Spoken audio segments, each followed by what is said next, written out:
For most women, pregnancy is a time of joyful expectation and anticipation. Will it be a boy or a girl? Who will my baby look like? What will I name it? We dream of the unborn child's future and our joy at raising it. And at the end of our pregnancy, we assume that labor is just a painful rite of passage to the joys of motherhood. For many women in the developing world, however, this is not a given. Many normal full-term pregnancies end in the death of the expected mother and child due to avoidable circumstances, especially untreated, prolonged, and obstructed labor. Those who survive this traumatic experience usually develop an obstetric fistula. An obstetric fistula is a hole between a woman's birth canal, her vagina, and one or more of her internal organs.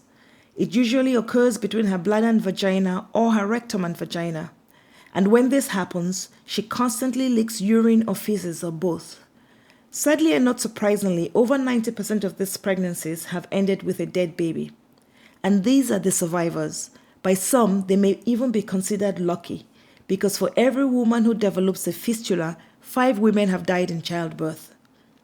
The consequences of having an obstetric fistula may go far beyond the physical trauma. In many cases, apart from being faced with the grief of losing a baby, these women may also be ostracized from their families and communities because they have no control over their urinary and/or bowel movements due to no fault of their own. According to the World Health Organization, obstetric fistula affects almost 2 million women worldwide.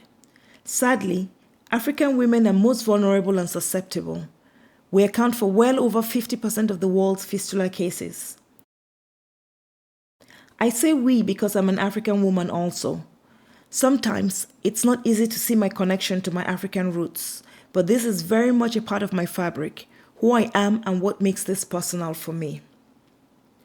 My name is Dr. Ene George, and I'm a urogynecologic pelvic surgeon in California.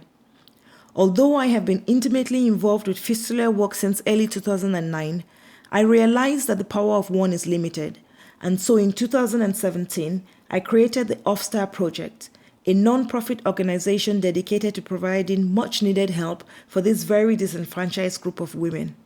Because as the African proverb goes, a single tree cannot make a forest.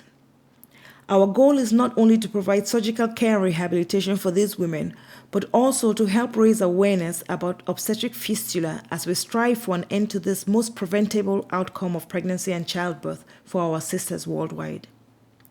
In our short existence, we have provided much-needed supplies for several life-changing surgeries for many of these women. A lot of this has been possible because of your continued generosity. And so I offer a heartfelt thank you to all of you who have supported this cause over the years. We are only as strong as the community that supports us, and we can change many more lives together than alone. When you donate to the OFSTAR project, that is exactly what you are doing, changing lives.